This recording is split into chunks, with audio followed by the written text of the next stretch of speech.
Personal question है actually. जैसे किसी ने अपनी पास्ट लाइफ में बहुत कुछ एक्सपीरियंस किया होता है, लाइक जो किसी से शेयर नहीं कर सकते, उसको मैं कैसे इग्नोर करूँ, उसको चीज़ को मैं पीछे छोड़ के आगे जाना भी चाहती हूँ बट वो नहीं हो पाता है। लाइक कभी फिर से याद आ जाता है, फिर डिप्रेस्ड हो जाती हूँ कि क्या हुआ लाइफ में मेरे साथ। तो वो चीज़ मैं कैसे निगलेक्ट करूँ, उसको पीछे करके मेरे को आगे बढ़ना है, चाहती हूँ मैं बढ़ना, बट वो पीछे कर देती है। मतलब मैं चाहती हूँ कि ठीक है अभी मुझे काम पे कंसंट्रेट करना है, तो जब तक मैं बिज़ी हूँ ठीक है। तो लोग 24 आवर्स तो नहीं रह सकते ना, मैं सोने भी जाती हूँ तो वो चीज़ें याद आती है और फिर नींद नहीं आती है। हाँ, नींद नहीं आती है। Please have a seat.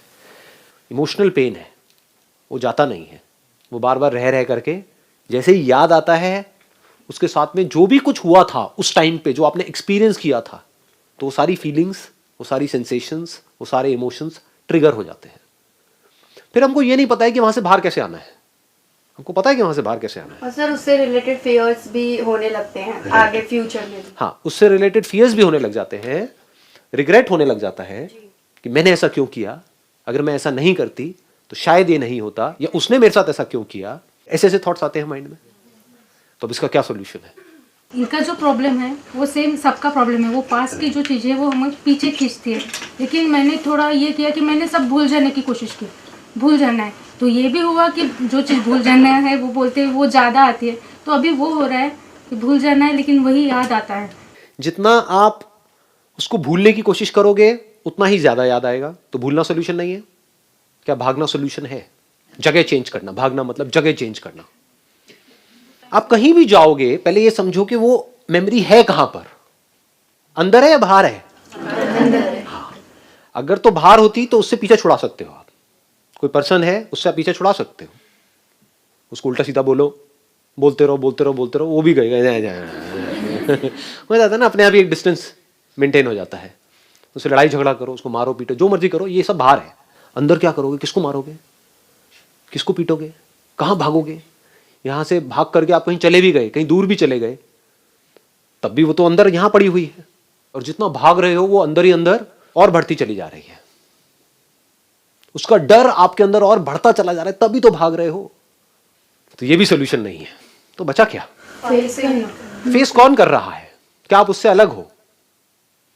क्या वो जो मेमोरी आपके अंदर पड़ी हुई है, आपके अंदर जितनी भी मेमोरीज पड़ी हुई है, अगर वो सारी मेमोरीज में निकाल दूं तो आप हो क्या? आप कहते हो मैं डॉक्टर हूं, किस बेस पे? आपके अंदर मेडिकल फील्ड की नॉलेज पड़ी हुई है। अगर वो मेमोरी निकाल दो तो आपके नाम के आगे से डॉक्टर हट जाएगा। All your memories put together is you, जिसको भी आप अभी मैं बोलते हो। उसके अलावा और आपकी क्या रियलिटी है?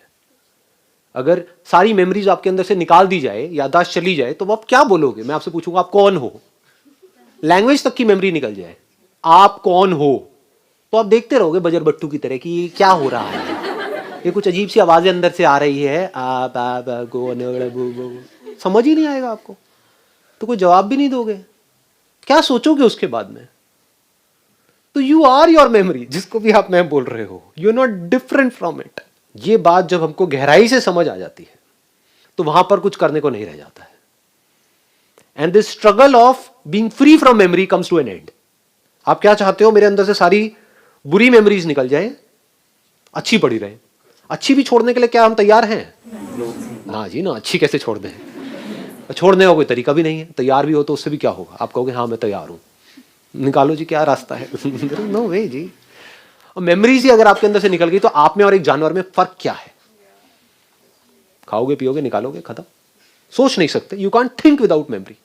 सो this mind, whatever you call it as mind, your thoughts, your feelings, your emotions, it is all connected to memory. अगर तो मेरी वो मेमोरीज मुझसे अलग है, चाहे अच्छी चाहे बुरी, तो मैं कुछ करूं।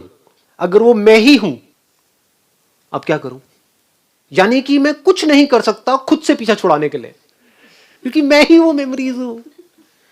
ये बात जब आपको गहराई से समझ आ जाएगी तो all your effort comes to an end to fight with your memory. लड़ोगे आप किससे? कोई दूसरा चाहिए ना लड़ने के लिए? लड़ने के लिए दो लोग चाहिए होते हैं, एक ही काफी है। जहां पर एक ही है वहां पर कैसे लड़ाई होगी? वहां पर डर कैसे होगा? अगर वो मेमोरीज मुझसे अलग हैं तो वो मेरा कुछ बिगाड़ सकती हैं। अगर वो मैं ही हूं तो मैं खुद का क्या बिगाड़ूंगा? पानी पानी को कैसे मारेगा? आई बात समझ में? अगर मेरी बातें गहराई से कोई समझ पाए तो this effort this struggle immediately comes to an end. मतलब अब वो मेमोरीज चाहे बुरी से बुरी है, चाहे अच्छी से अच्छी है, रहे तो रहे, ना रहे तो कोई बात नहीं। आंखों से आप जो भी कुछ देखते हो उसका आंखों के ऊपर क्या असर होता है? आंखों से आप एक टॉयलेट को देखते हो, फिर एक मंदिर को देखते हो, क्या जब मंदिर को देखते हो तो आंखें प्योर हो जाती हैं? और टॉयलेट को देखते हो अपनी आंखों से तो क्या आंखें गंदी हो जाती हैं, इम्प्योर हो जाती हैं? ये बात हमको आई, पकड़ में आई। ये बातें हैं छोटी छोटी, बट अगर ये समझ में आ गई, क्योंकि अंदर की दुनिया में सिर्फ समझ ही सॉल्यूशन है। प्रॉब्लम क्या है, जो बाहर की दुनिया के पैंतरे हैं वो हम अंदर की दुनिया में लगाने की कोशिश करते हैं और हम फंस जाते हैं। बाहर की दुनिया के क्या पैंतरे हैं? कोई भी काम करना है, एक्शन लो, ये करो, वो करो, वो करो, वो करो, वो करो। इट्स ऑल अबाउट करो करो करो करो करो करो करो।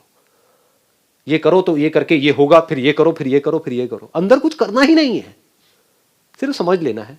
जैसे भूत, अगर भूत एक्चुअल में है तो कुछ करना है। अगर भूत है तो भूत किसके लिए है? जो कभी समझने की कोशिश ही नहीं करते कि भूत है या नहीं है, बस मान लिया है। मूवीज देखी, बचपन में सुनी कहानियां और मान लिया कि भूत है। तो जिसके लिए भूत है उसको भूत दिख भी सकता है, उसके ऊपर भूत चढ़ भी सकता है, उसको भूत से फ्री होना है, कई जगह पे जाके मत्था टेकना है, बहुत कुछ करना है। लेकिन अगर कोई इस सच को देख ले कि भूत है ही नहीं, उसको क्या करना है? तो दोनों में फर्क समझ आया? करना और understanding, which is not doing anything, which is just seeing things as it is. मतलब आंखों का क्या काम है? सिर्फ दिखा देना, अच्छा है बुरा है, उससे आंखों को कोई फर्क नहीं पड़ता है। ऐसी ब्रेन का काम है जो भी अंदर स्टोर्ड है उसको दिखा देना। और कुछ भी दिख जाए उससे ब्रेन को कोई फर्क पड़ता है क्या? तो डर क्यों रहे हो?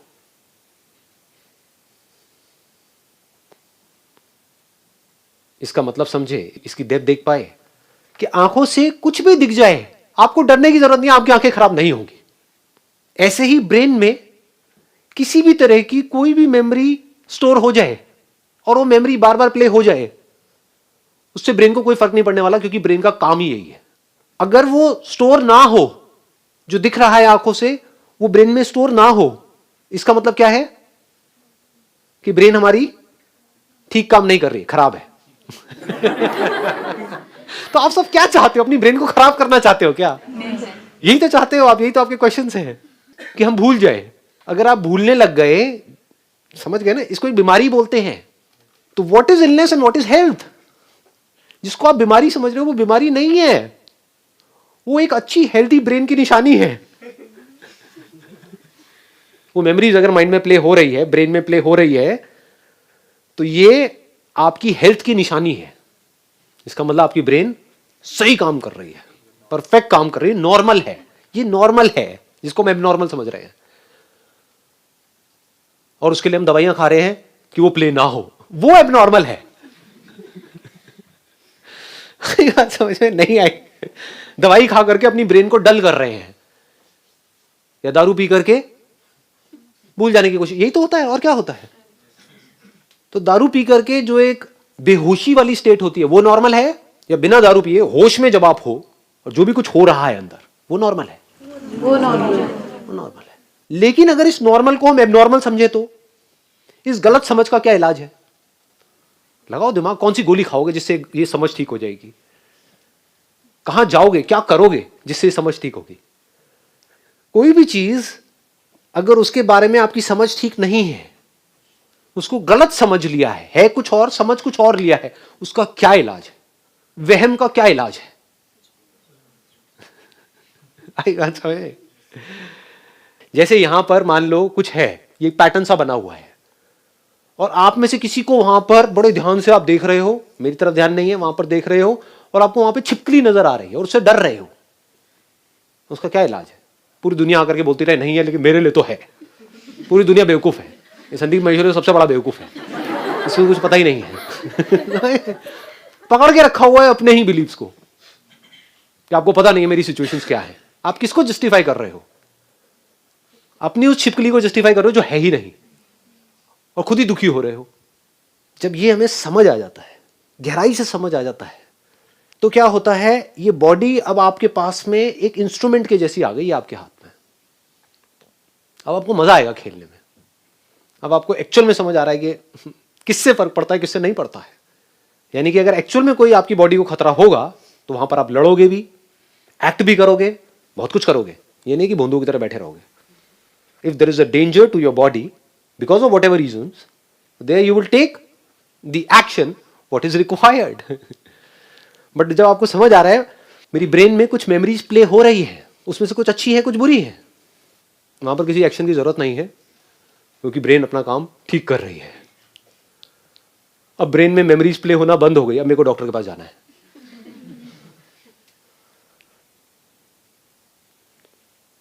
अभी ब्रेन कैसी हो गई आपके लिए? एक म्यूजिकल इंस्ट्रूमेंट के जैसी। लोग कैसे जी रहे हैं? बड़े ही कन्फाइंड होकर के जी रहे हैं। जैसे एक म्यूजिकल इंस्ट्रूमेंट है, उसकी रेंज ये है, lowest note and highest note. अच्छा म्यूजिशियन आप किसको कहोगे? जो पूरी रेंज को मास्टर कर ले या बस इतनी सी ही रेंज में प्ले करता रहे? यही दो कीज उसको पता है, बाकी कीज से उसको डर लगता है। हाई से भी डर लगता है, लो से भी डर लगता है। तो अगर ये ब्रेन उस म्यूजिकल इंस्ट्रूमेंट के जैसी है, तो अब इसमें जो इमोशंस ट्रिगर होते हैं, चाहे वो अच्छे हो चाहे बुरे हो, उसकी वजह से क्या होता है, पूरी बॉडी में सेंसेशंस ही तो होती हैं। तो डरने की जरूरत नहीं है, आपकी बॉडी में कैपेसिटी है, वो झेल जाएगी। आपको लगता है कि मैं सह नहीं पाऊंगा, सब सह जाते हैं। जैसे एक कपल होता है, साथ में रह रहे होते हैं, वो कहता है कि या कहती है कि मैं तुम्हारे बिना जी नहीं सकता या जी नहीं सकती। उसके बाद में दोनों में से एक गया, दूसरा मरता ही नहीं है। घर वाले वेट कर रहे हैं, कहेंगे जी आपने कहा था कि भाई मैं जी नहीं सकता, तो अब 2 साल हो गए, 5 साल, चलो ठीक है, 8-10 साल, 15 साल, 20 साल, अब तो छोड़ो। इससे क्या समझ आ रहा है? कैपेसिटी आ जाती है। आ भी नहीं जाती है, वो कैपेबिलिटी है, कहीं से आ थोड़ी रही है, होती है। मतलब वैसे ही कहानियां बना रहे होते हैं कि मैं झेल नहीं सकता हूं, मैं झेल नहीं सकती हूं। अरे आप कितना झेल सकते हो उसकी कोई हद ही नहीं है। देख लो दुनिया में जाकर के लोग क्या क्या झेल रहे हैं, at a physical level, at a mental level. हम खुद ही अपनी कैपेसिटी को अंडर एस्टिमेट कर रहे हैं, उसकी वजह से खुद ही दुखी हो रहे हैं। बड़ा अच्छा लगता है टूट जाने में और दोबारा से खड़े होने में, बड़ा अच्छा लगता है।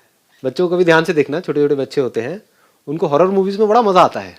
क्यों आता है? क्योंकि जब डर जाते हैं तो बॉडी कॉन्ट्रैक्ट हो जाती है, और फिर जैसे ही वो डर निकल जाता है वो एक्सपैंड हो जाता है। तो इस कॉन्ट्रैक्शन में और एक्सपेंशन में बड़ा मजा आता है। सारे जो भी आपके प्लेजर्स हैं, वो अगर उसको ध्यान से एनालाइज करोगे, वो कॉन्ट्रैक्शन और एक्सपेंशन ही है और कुछ नहीं है। एनर्जी एक जगह पर इकट्ठी हो जाती है, फिर एकदम से रिलीज हो जाती है, उसमें बड़ा मजा आता है। पूरी बॉडी में सेंसेशंस होती है। तो ऐसे ही हमको बड़ा मजा आता है पहले अपने आप को ये शो करने में कि मैं टूट गया हूं, उसके बाद में मेरी वीडियो सुनते हो, कहते हो मैं स्ट्रांग हो गया हूं। ये खेल है, नौटंकियां चल रही है और कुछ नहीं है। इन नौटंकियों को वो समझ सकता है जो खुद को समझ चुका है अच्छे से। मुझे भी बड़ा मजा आता है कभी कभी नौटंकी करने में, यार मूड खराब है, बड़ा मजा आता है, आपको पता नहीं है ये। और फिर जितना खराब होता है उतना ही अच्छा भी हो जाता है। जैसे जितनी प्यास लगेगी उतना ही पानी में मजा आएगा। प्यास ही ना हो तो पानी में मजा आता है क्या? नहीं आता। तो हम क्या करते हैं, अपने आप को कॉन्ट्रैक्ट कर देते हैं, खुद ही इमेजिन करके अपने आप को गिरा देते हैं नीचे कि अब लाइफ बेकार हो गई है, लाइफ में कुछ नहीं पड़ा है। फिर एकदम से कुछ करते हैं, चल अब लाइफ में कुछ नहीं पड़ा है, चल गोवा का प्लान बनाते हैं। और गोवा जाकर के पागल ही हो जाते हैं। समझ गए ना? गोवा जाकर के आप कब पागल हो पाओगे? जब दिल्ली में आप सफोकेट हुए पड़े थे। आई बात समझ नहीं आई? जो दिल्ली में गोवा की तरह जी रहा था, उसको गोवा जाके क्या मजा आएगा? उसके लिए तो दिल्ली और गोवा बराबर है। जिसकी जिंदगी में जितना ज्यादा दुख होता है उसको उतना ही ज्यादा सुख भी होता है, उसी प्रोपोर्शन में। एक ही सिक्के के दो पहलू हैं, अलग अलग नहीं है। हम क्या कर रहे हैं, अपनी लाइफ को कन्फाइंड करते चले जा रहे हैं कि हमें दुख ना हो। इसका मतलब क्या है? इसका मतलब पकड़ पा रहे हो, देख पा रहे हो इसकी इंटेंसिटी? सुख भी नहीं होगा, लाइफ बोरिंग हो जाएगी। इसको बोरिंग लाइफ बोलते हैं। इन्हीं को मैं खच्चर बोलता हूं प्यार से। सर ये वर्ड बहुत अच्छा लगता है, क्योंकि ये वर्ड सुनते एकदम लगता है कि कोई हमको हमारे असली नाम से बुला रहा है। कोई तो है जो हमें समझा। तो अगर आप कहते हो कि मुझे दुख ना हो, यानी मेरी लाइफ में कोई ऐसी मेमोरीज ना हो जिसकी वजह से मैं बहुत दुखी हो जाऊं, तो आप किसको छोड़ रहे हो? आप उसी प्रोपोर्शन में जो सुख हो सकता है उसको भी छोड़ दिया आपने। अब वो लाइफ कैसी हो गई? एक पत्थर के जैसी, पत्थर दिल। जब मैं बात करता हूं ना अटैचमेंट की, लोग समझ ही नहीं पाते हैं। ये है ना खच्चर। वो ये समझते हैं कि हमें तो किसी के साथ में अटैच ही नहीं होना है।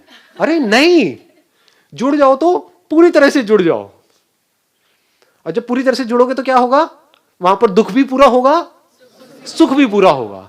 इसको बोलते हैं एक ऐसा दिल जो पत्थर के जैसा नहीं है। रोना आएगा तो पूरा फुट फुट के आएगा, खुशी आएगी तो पूरी आएगी। Now you are open for anything and everything. हम कह रहे हो देखता हूं कितनी बुरी मेमोरी आ सकती है, आने दो। आप खुद क्रिएट नहीं कर रहे हो। अब इसका मतलब ये नहीं है कि जाकर के अपने पति को खच्चे मारा, बहुत ही बुरी मेमोरी है, और जेल में जाकर के अपना टॉर्चर करवाया 20 साल तक, फिर बाहर आकर के कह रहे हो हाँ मैंने जी लिया जो आपने कहा। 20 साल बाद जेल से बाहर आकर के मुझे बड़ा अच्छा लग रहा है। ये नहीं, अपने आप आएगी, आनी है, इसी को लाइफ बोलते हैं। अपने आप ही फेलियर्स आएंगे, अपने आप ही प्रॉब्लम्स आएंगे, अपने आप ही बहुत कुछ होगा। आप उसको चाह नहीं रहे हो बट होना ही है सबके साथ में। तो अब आप ओपन हो गए, देखता हूं क्या होता है इधर भी, और देखता हूं उधर भी क्या होता है। यानी अच्छी से अच्छी मेमोरी, अच्छी से अच्छी फीलिंग्स, अच्छी से अच्छी इमोशन। क्या होता है, वहां पर भी डर रहे होते हैं, डर लग रहा होता है नहीं होता है।